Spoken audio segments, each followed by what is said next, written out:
Abençoe-nos, Jesus, trazendo-nos ao nosso mundo interior a calmaria que tanto desejamos, que tanto anelamos, e a paz.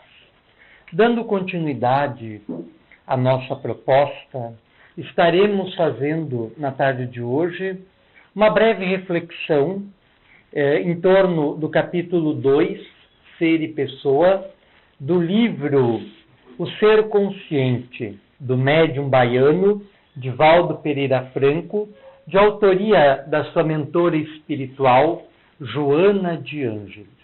Uma obra fantástica que vem fazer um casamento entre o posicionamento espírita e as doutrinas psicológicas modernas no entendimento do ser humano. Pois bem, a psicologia atualmente, sobretudo a psicologia transpessoal, vem apresentando inúmeros contributos para refletirmos acerca do ser.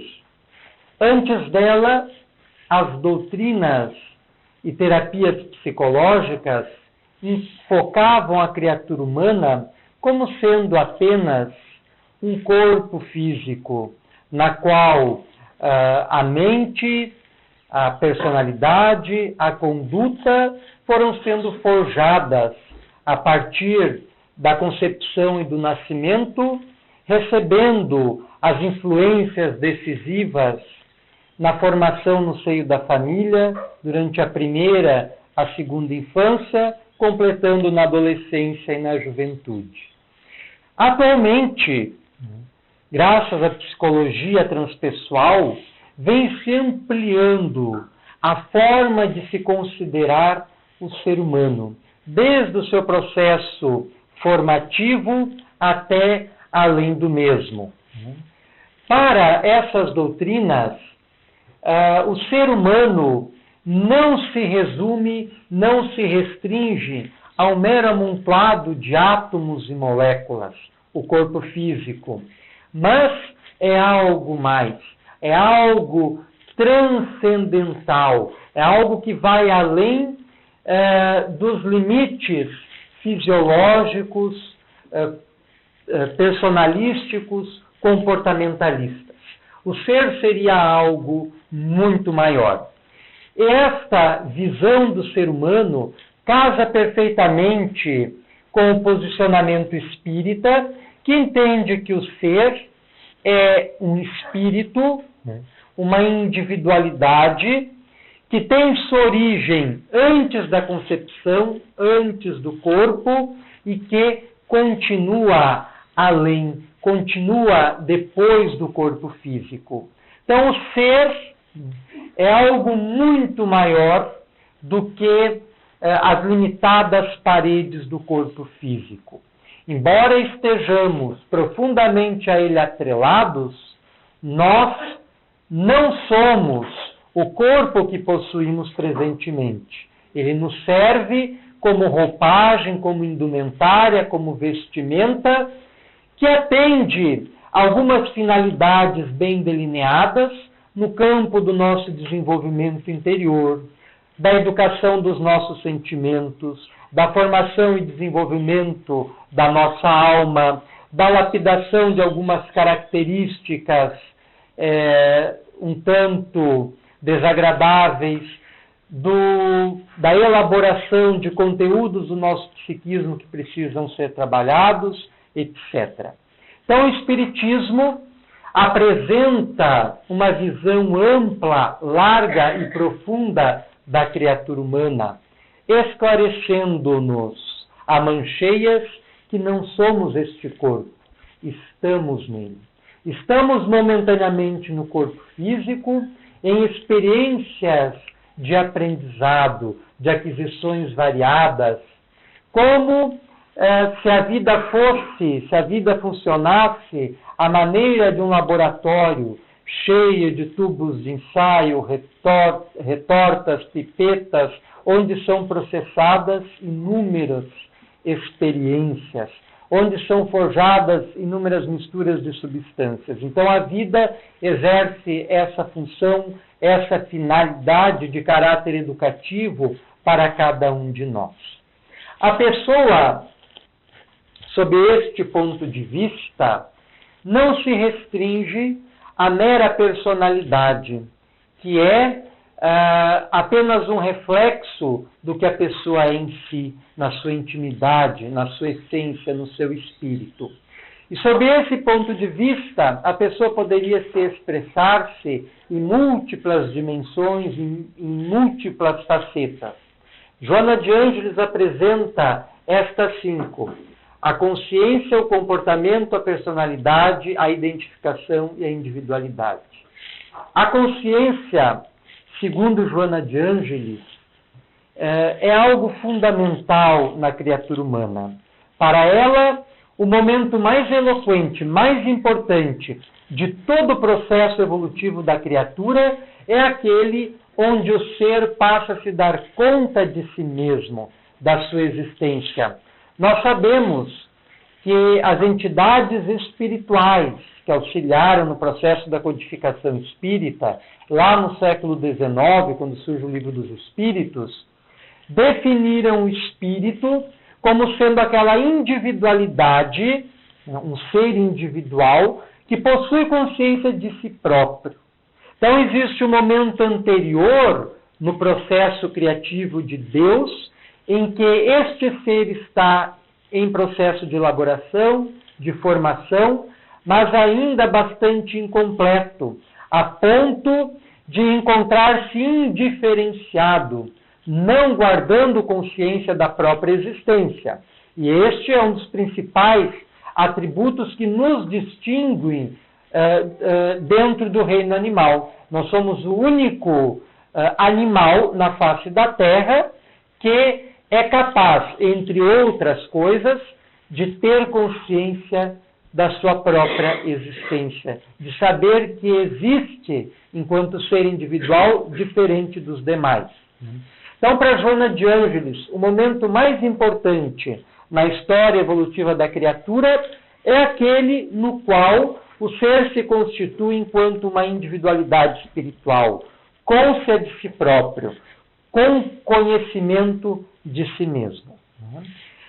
A consciência, segundo alguns estudiosos do campo da psicologia, em particular Carl Gustav Jung, discípulo dissidente de Freud, a consciência é a relação que se estabelece entre os conteúdos do psiquismo e o ego, o eu. E existe na medida em que o ego, eu, guarda conhecimento dessa relação. Nós sabemos que existe dentro do nosso psiquismo uma série de experiências, de conquistas, de forças, de elementos que constituem a nossa totalidade, aquilo que nós somos.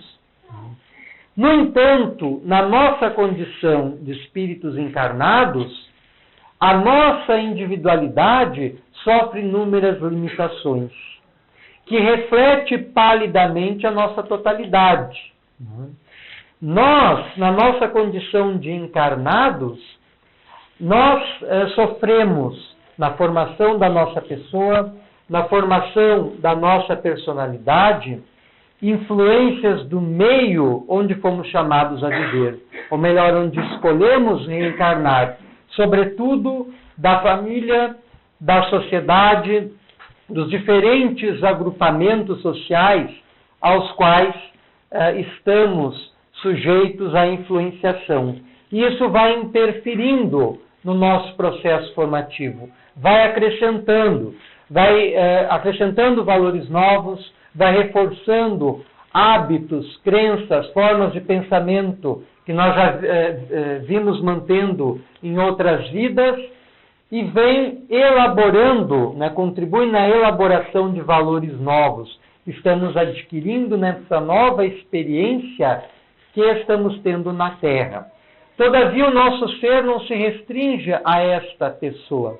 O nosso ser é algo muito maior. O nosso espírito é algo muito maior, que guarda dentro de si o patrimônio completo de todas as experiências que já teve na Terra. Lembrando que essa não é a primeira vez que estamos na Terra. Já estivemos inúmeras outras vezes aqui. Centenas, milhares de vezes nós já encarnamos, desencarnamos e voltamos a encarnar. Num processo ininterrupto, praticamente sem fim, no qual nós vamos nos desenvolvendo, sempre acrescentando valores novos, aquisições novas ao patrimônio, ao conjunto de aquisições da nossa alma. Então, o nosso ser, a nossa individualidade, constitui tudo isso, constitui essa totalidade. No entanto, repetimos, em função da nossa atual encarnação, esta individualidade manifesta-se palidamente, né? Manifesta-se com muita dificuldade na parcela que nós constituímos a partir do momento que nos unimos com um novo corpo, sofrendo as influências desse novo corpo, né, da carga genética que pesa sobre ele, da influência da família e da influência do meio como um todo. E isso é indispensável para que nós nos modifiquemos, para que nós nos evoluímos, para que nós possamos evoluir, senão continuaríamos sendo sempre os mesmos. A consciência, portanto, ela é o resultado da relação que se estabelece, então, entre alguns dos elementos do nosso psiquismo com o nosso eu, com a consciência que nós temos de nós mesmos. Isso é o que, segundo Jung, constitui a consciência, essa relação entre a minha individualidade, né, a consciência que eu tenho de existir, o meu ego, com alguns outros elementos esparsos no meu psiquismo e que guardam direta relação com a minha vida atual. Porque existem experiências na totalidade do meu ser que estão adormecidas por não serem necessárias à minha existência atual. Eu posso ter sido, numa existência passada, um artista, um desenhista, um talento nessa área, mas na vida atual eu não mostro nenhuma tendência nesse sentido, porque não me interessa isso no momento. A minha proposta nessa encarnação é outra. Então aquela experiência está acomodada, está adormecida nos arquivos do nosso ser, do nosso psiquismo. Se viéssemos desempenhar na existência atual uma atividade que necessitasse daquela experiência já desenvolvida anteriormente, ela se manifestaria de novo. Como ocorre entre gênios precoces no campo da arte, da pintura, da escultura, que muito precocemente, sem ter recebido influência de nenhuma escola artística, já demonstram todo um talento, todo um pendor, que não tiveram tempo nesta vida, nesta existência, de desenvolver, mas constitui algo do seu patrimônio espiritual e que está em direta ligação, é um elemento do seu psiquismo, que está em direta relação com o seu ego, com a sua consciência atual, e que se manifesta, porque o indivíduo tem necessidade daquela experiência específica a fim de desenvolver-se. O comportamento. O nosso comportamento, ele é forjado através desse conjunto de fatores que pesam sobre a nossa formação.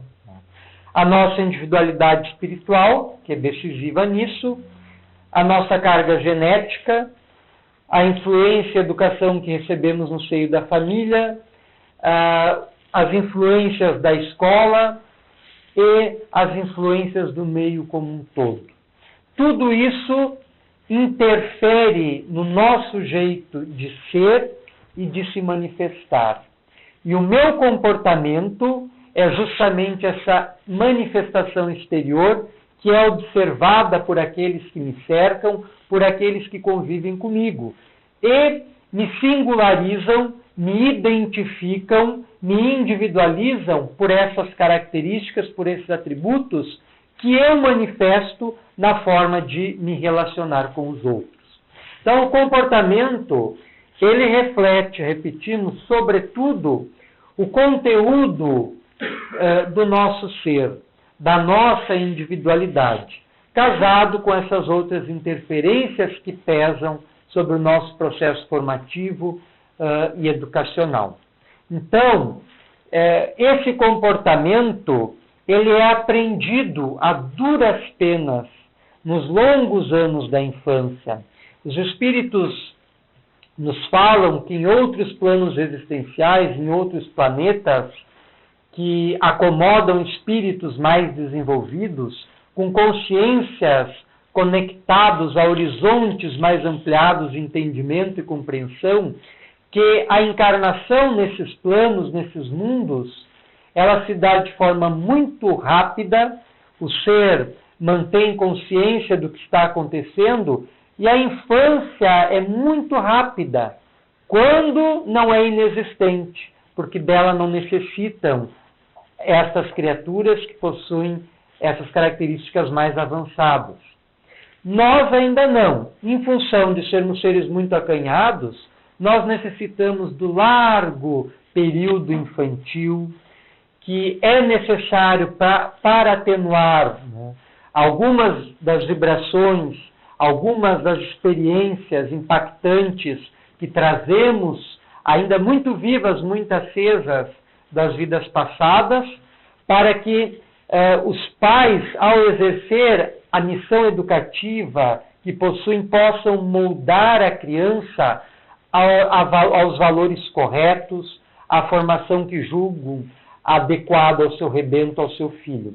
Então, isso é muito importante. Os pais têm uma função decisiva nesse processo. Os pais que têm mais de um filho percebem visivelmente, no processo de educação dos mesmos, singularidades que por si só já seriam suficientes para evidenciar que o ser que está ali é um ser que já vem com uma individualidade feita. Ele já traz uma individualidade, ele traz características próprias, que são deles, né, que são pré-existentes, né, que fazem parte do seu espírito.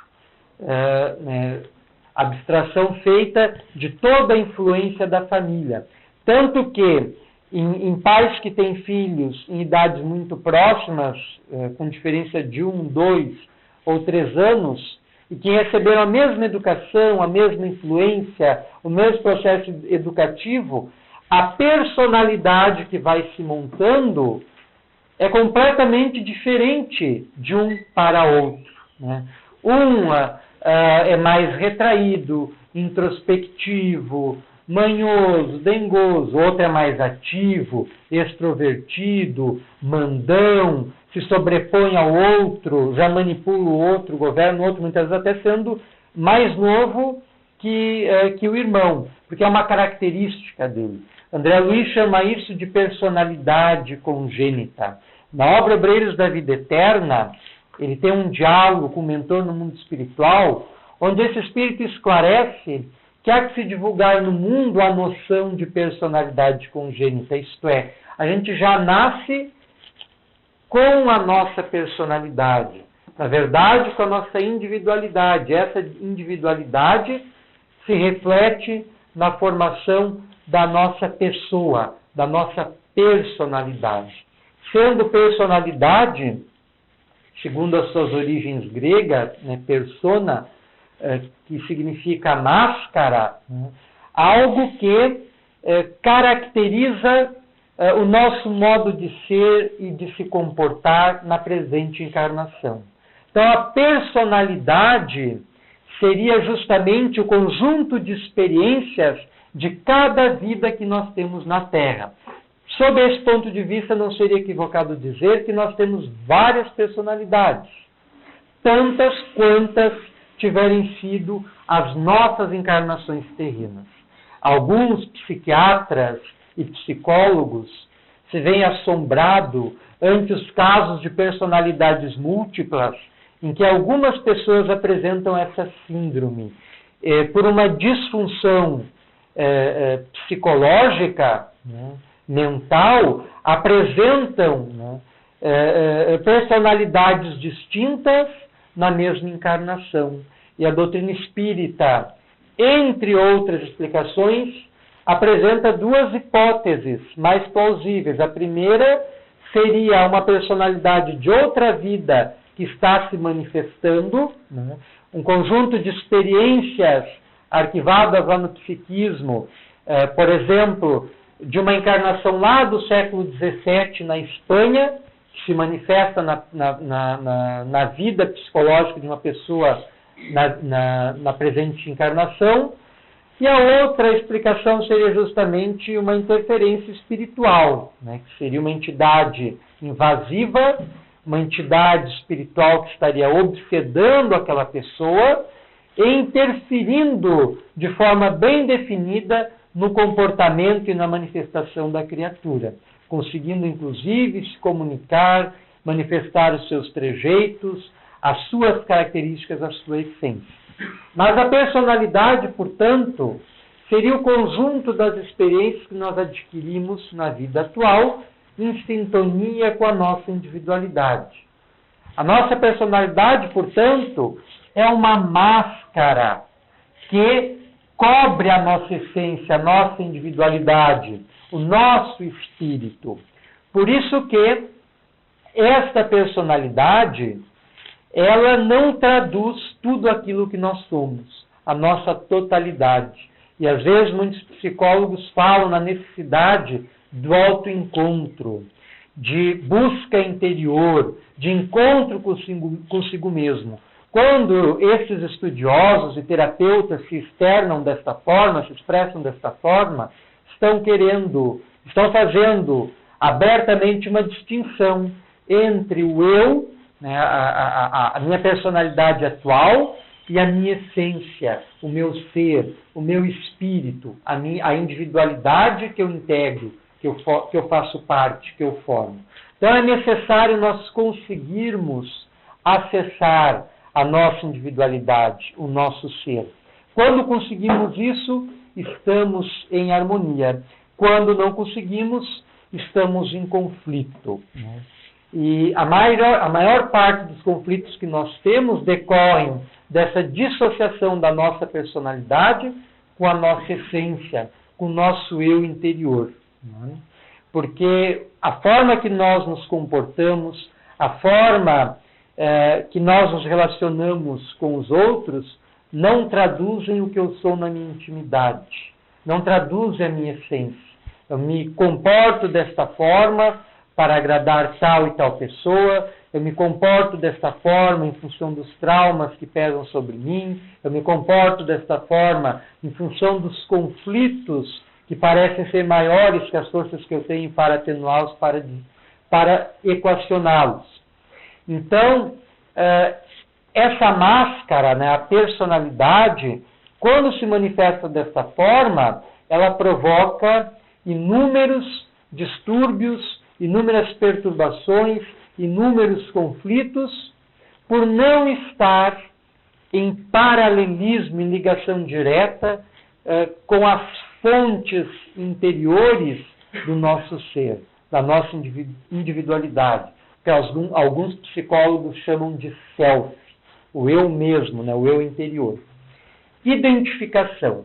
Quando nós encarnamos, né, quando o nosso espírito, lá no mundo espiritual, né, vem para o mundo material, ao longo do seu processo formativo nesta vida, ele passa lentamente por uma influência cultural, educacional, etc., a se identificar com a vida material, a se identificar com os valores materiais, a se identificar com as experiências que ele vivencia diretamente, né? E que formam, ao longo do seu processo formativo, o seu parâmetro de realidade. Se a educação que as crianças recebessem fosse diferente, essas crianças, quando alcançassem a maturidade, também seriam diferentes. Isso é muito importante. Os espíritos têm cada vez mais alertado para o papel decisivo, fundamental, que os pais e os educadores, de uma forma geral, exercem na constituição da criança, da adolescência e do jovem.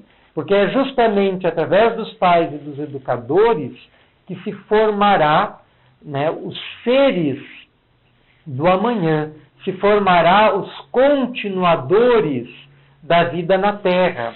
E é através deles, através dessas novas consciências que estão vindo para a Terra e que já trazem consigo características novas, por mutações perispiríticas, por mudanças no seu corpo espiritual, que os mentores da espiritualidade já vêm operando, preparam um novo tempo na Terra. Então, repetimos, se as experiências educativas fossem outras desde o berço, voltadas para alguns interesses específicos, como o cultivo das coisas espirituais, da realidade espiritual, estas crianças certamente seriam no futuro homens muito diferentes.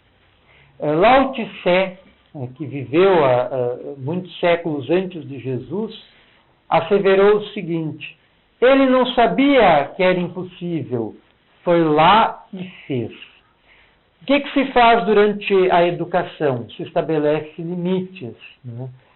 E esses limites formam, como dissemos, o parâmetro para a realidade deste ser, que vem de uma realidade maior, muito mais ampla, que é a espiritualidade, para uma realidade muito mais restrita, limitada, que é a experiência no corpo físico. E é aclimatado pela experiência intrauterina, né, cerca de 9 meses de gestação, a influência que recebe na convivência direta com a mãe durante a amamentação, com o pai, com a família de uma forma geral, o largo período infantil, então ele vai sendo aos poucos aclimatado a essa nova realidade. E ele é educado nesses limites. Os orientais, sobretudo os hinduístas, chamam a experiência que nós vivemos na Terra de Maya, que é uma palavra sânscrita que pode ser traduzida para o português como sendo ilusão. Eles chamam o mundo material de mundo das ilusões, porque as experiências que nós temos são forjadas, né, pelas nossas personalidades dentro das limitações às quais nós estamos impostos. E um dos nossos desafios evolutivos é superar essas limitações na direção de planos conscienciais mais evoluídos. Nós estamos aqui não só para solucionar os problemas urgentes da nossa existência, do pão nosso de cada dia, das necessidades de teto, abrigo, roupa, comodidade, etc. Nós estamos aqui também e principalmente para atendermos a necessidades evolutivas maiores, dando um novo passo no nosso desenvolvimento e progresso espiritual. Então, nós temos que nos desidentificarmos, né, de alguns valores materiais aos quais nós somos condicionados desde a primeira infância e nos identificarmos a valores novos, mais altos. Narram os evangelhos que, certa feita, um rapaz, um jovem, sequioso de verdades espirituais e desejoso de seguir o Cristo, foi procurá-lo e que se desenvolveu um encontro majestoso entre Jesus e aquele jovem. E ele estava disposto a seguir a lei divina e a seguir os passos do Mestre, cuja presença, já no primeiro contato, o impressionara por demais. E ele, interrogando a Jesus acerca do que ele necessitaria para ser feliz, para encontrar-se com Deus, para penetrar na casa celestial, Jesus foi-lhe fazendo várias perguntas, se ele seguia as prescrições já feitas pela lei mosaica do amor ao próximo, do amor a si próprio, do amor a Deus. E ele disse que sim, que ele amava-se, amava o semelhante, amava a Deus, que ele fazia o bem, fazia a caridade. E Jesus, então, penetrando na essência do jovem, Jesus tendo um poder penetrante superior, avançando além da personalidade que aquele jovem apresentava e penetrando na sua própria individualidade, disse-lhe o seguinte: só uma coisa lhe falta. Vai, desfaze-te de tudo o que tens, vende as tuas posses, depois segue-me. E, naquele momento, o jovem entristeceu. E narram os evangelhos que ele afastou-se de Jesus, sem nunca mais procurá-lo de novo, porque ele tinha muitas posses, muitos bens, muitas riquezas. Esse jovem, então, estava identificado profundamente com os valores materiais. Estava em primeiro plano no conjunto de significações da sua vida. E quando Jesus traz uma proposta superior de desidentificação da vida material e do que ela significa para uma vida maior, mais ampla, o reino dos céus, que Jesus sempre enfocou como sendo uma dimensão interior do ser, o reino dos céus não é uma região no mundo espiritual para onde nós vamos. O reino do céu é uma dimensão interior que construímos em nosso íntimo. Então este jovem não consegue desidentificar-se das suas posses, dos seus valores amoedados, para identificar-se com uma realidade maior, superior, espiritual, que Jesus estava lhe oportunizando. E com isso nós adentramos na análise da individualidade, que em síntese é o que nós já colocamos. Constitui o somatório de todas as experiências que já tivemos. Segundo os espíritos, o nosso princípio espiritual, ele é criado por Deus simples e ignorante, passa por um processo de autoelaboração milenar, que vai desde o átomo até o arcanjo, para parafrasear uma das questões do Livro dos Espíritos. Então, nosso processo evolutivo, sobretudo da nossa consciência, percorre todo esse percurso, que vai do átomo até o arcanjo, né? Que vai desde das formas primitivas da materialidade, no campo das partículas e micropartículas, até o campo avançado das consciências plenas, destes seres que nós chamamos de anjos ou arcanjos, e que são seres que já concluíram seu ciclo evolucionário no seu plano de existência e que se encontram numa posição muito além da nossa e que exerce, como os pais em relação a nós, uma função educativa, ajudando-nos a também despertarmos e a chegar até onde eles já chegaram. Deus, no processo criativo, impôs essa solidariedade entre todos aqueles que existem. Os seres maiores devem, por dever moral, estender as mãos e auxiliar o desenvolvimento dos seres menores. Dentro dessa constituição da pessoa, na qual se manifestam, então, essas múltiplas facetas da consciência, do comportamento, da personalidade, da identificação e da individualidade, nós inserimos e identificamos vários fatores de desequilíbrio que Joana de Ângeles aponta como sendo 4 principais. O amor equivocado, não aquele amor, aquele sentimento terno, aquele carinho que nós sentimos pelo outro, né? É aquele amor possessivo, aquele amor que subjuga, aquele amor que submete, aquele amor confundido com sensação e prazer físico, aquele amor que mais atende ao corpo do que à alma. Então, ela vê, nesse sentido, como um grande fator de desequilíbrio do ser da pessoa o amor desencontrado, né? O amor equivocado. O nosso ser, formando essa totalidade, constitui um fluxo de energia. Quando esse fluxo de energia encontra-se em harmonia, nós estamos bem, estamos humorados, estamos alegres, estamos otimistas. Parece que tudo está bem ao nosso entorno, né? Quando esse fluxo de energia sofre bloqueios, sofre perturbações, sofre interferências, aí nós temos então a instalação do que nós chamamos de doenças, de enfermidades, de problemas, de conflitos, etc. O amor desencontrado, o amor equivocado é um deles. É um dos fatores que perturba esse fluxo de energia que nós somos. A angústia é outro. E nós vivemos tempos de muita angústia em que a violência bate à nossa porta.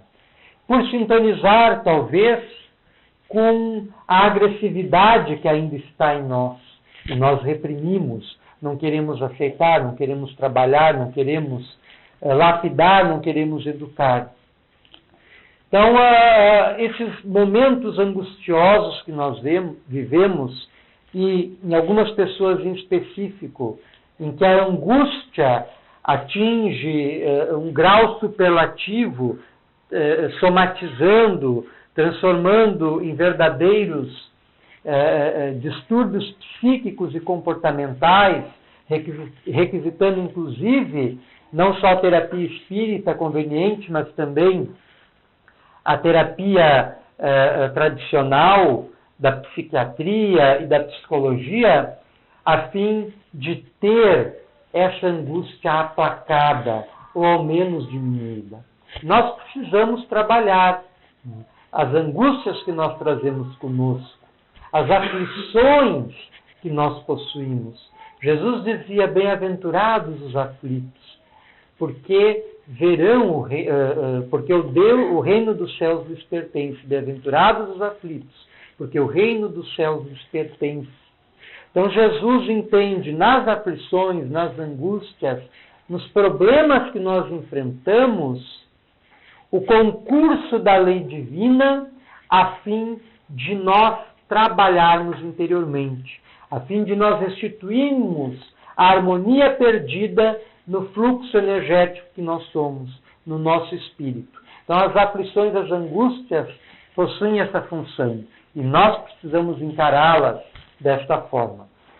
O rancor. O rancor é talvez um dos fatores de desequilíbrio do ser, da alma, do espírito, de consequências mais funestas e mais agressivas para o indivíduo, para a individualidade. Porque a pessoa rancorosa, que guarda a mágoa, que não consegue perdoar, que não consegue se desligar das ofensas recebidas, ela acaba mergulhando num estado mental enfermiço, criando um ciclo vicioso no qual ela fica presa ao objeto do seu rancor. E ela não consegue sair dali, ela fica presa. E isso provoca uma grande desarmonia interior que necessariamente vai ser externada, vai ser manifestada. Jesus já dizia, não existe nada oculto que não venha a ser descoberto, que não venha a ser manifestado. Então, as nossas mazelas interiores, os dramas da nossa alma, que muitas vezes nós até temos consciência, mas não queremos manifestar, necessariamente, de alguma forma, eles vão vir de dentro para fora. Na forma de um conflito, na forma de um problema de saúde, na forma de um câncer, na forma de uma problemática fisiológica e patológica, a mais variada possível. Ele vai encontrar essa dificuldade interior, vai encontrar alguma forma de se externar, de se manifestar, de chamar a atenção do indivíduo para ela. Então é indispensável que o ser se liberte. É claro que não é fácil, né? Não sejamos hipócritas. Nós espíritas muitas vezes somos hipócritas, porque adotamos uma postura exterior, né, a pessoa, a personalidade, né, que casa num primeiro momento com as ideias, com as propostas de Jesus, mas que interiormente não segue o caminho apontado pelo Mestre. Então nós não podemos ser hipócritas. A gente sabe que aquela alfinetada que a gente recebe de um colega que estimamos dói, machuca, que aquela crítica ácida incomoda, que o mal que os outros porventura nos tenham feito dói demais. Nós não podemos ser hipócritas, né? Dizer que por sermos espíritas isso não nos atinge. Nós somos espíritas, mas nós também somos seres humanos, estamos sujeitos a todas essas fragilidades. E é evidente que nós vamos sofrer com essas intercorrências do nosso cotidiano, do nosso dia a dia. Mas o diferencial tem que ser a nossa resposta a essas condutas. Eu não posso fingir, enquanto espírita, que a crítica que me fizeram não me doeu, não me incomodou, mas eu tenho que saber lidar com aquilo. E não guardar rancor de quem fez a crítica, ou de quem me traiu, ou de quem foi maledicente e inventou uma história de mim, ou de alguém que me apunhalou pelas costas, etc. Então, eu, enquanto espírita, que possuo um conjunto de ensinamentos que me oferece uma realidade maior, eu tenho que saber utilizá-los a serviço do meu crescimento, através destas dificuldades do dia a dia. Então, a proposta de Jesus é esta, a libertação interior. Então, nós não podemos nos algemar ao rancor, à mágoa, ao ressentimento, porque já é comprovação médica que muitos tipos de câncer na atualidade resultam de desajustes emocionais das pessoas. A medicina psicossomática defende isso, o que sintoniza perfeitamente com o que a doutrina espírita fala, que as doenças drenam do espírito através do perispírito para o corpo físico, elas se manifestam de dentro para fora. Então, um ressentimento, um rancor, uma mágoa, manifestados ao longo de muito tempo, eles vão necessariamente se manifestar, de uma forma física, inclusive. O câncer é uma delas. Tem o caso famoso da terapeuta e escritora norte-americana Louise Hay, que sofreu um abuso sexual do seu padrasto na adolescência, e para ela, na sua pessoa, na sua personalidade, ela havia perdoado ele, esquecido. Mas, na verdade, ela havia reprimido, soterrado, enterrado dentro dela a lembrança daquela violência que ela sofreu, sem jamais ter conseguido verdadeiramente, e não tirando a razão dela, o ressentimento, o rancor, o ódio que ela sentia pelo seu padrasto. E como ela já ministrava palestras de pensamento positivo, de reeducação interior, de libertação desses ressentimentos, ela recusou a intervenção cirúrgica que o seu médico oncologista via como sendo indispensável para tentar aplicar em si as técnicas que ela aplicava para os outros, tentando verificar desta forma a validade das mesmas. E ela passa por um período intensivo, de cerca de 3 meses, que foi o prazo dado pelo seu médico, de trabalho interior, de pesquisa dentro de si mesma, de perdão, tanto do seu padrasto quanto dela mesma, porque ela não conseguia também se perdoar. E quando ela conseguiu se libertar do ressentimento, do rancor, do ódio que ela sentia, o câncer que havia sido provocado, havia sido consequência daquele ressentimento, daquele ódio, desapareceu.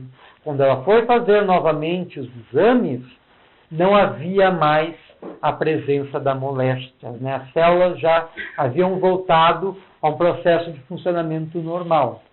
Então, esse tipo de relato, né, respaldado pelos exames médicos, né, eles oferecem um grande esclarecimento acerca das dimensões interiores do nosso ser e das consequências, do impacto que as nossas emoções e sentimentos têm sobre a nossa vida. Então, o ódio, como Joana de Ângeles coloca, da mesma forma que o rancor, ele traz consequências por demais funestas para a criatura, convindo a cada um de nós dele libertar-se, né? Procurando substituí-lo pela tolerância, pelo amor, pela compreensão, a fim de preservarmos a nossa saúde interior, que decorre em grande parte da nossa harmonia interior. Né? Nem sempre a doença do corpo reflete a doença da alma. Quando a doença se manifesta no corpo físico, ela atende sempre uma função educativa do nosso ser. Então, o corpo pode estar canceroso, pode estar em estado terminal, mas o espírito, com aquele processo, já pode estar livre do mesmo. E aquilo opera, né, uma grande transformação no próprio ser espiritual que necessita daquela experiência por impositivos kármicos para se melhorar. Então, é indispensável que nós consigamos, né, trazer para o nosso dia a dia esse conjunto de lições que o Espiritismo nos traz, a fim de conseguirmos lidar melhor com as nossas dificuldades, conflitos, problemas e aflições. Cornélio Pires escreve o seguinte, através do médium Chico Xavier: trabalho, dificuldades, não te lastimes em vão. Os céus nos dissolvem os erros na luz da reencarnação. Dessa forma, todas estas intercorrências às quais estamos submetidos atendem a esse processo de educação e reeducação interior que nossa alma demanda, a fim de buscar, como dissemos antes, a harmonia perdida, para expressar-se em plenitude, em saúde, em alegria e em amor. Agradecemos sinceramente a generosa atenção de todos e rogamos a Jesus, o mestre de todos os mestres, que nos mantenha amparados em suas bênçãos, facilitando a nossa peregrinação pela terra, amparando-nos, principalmente nos momentos difíceis, oferecendo-nos o suporte que precisamos para superar os desafios diários. Muito obrigado.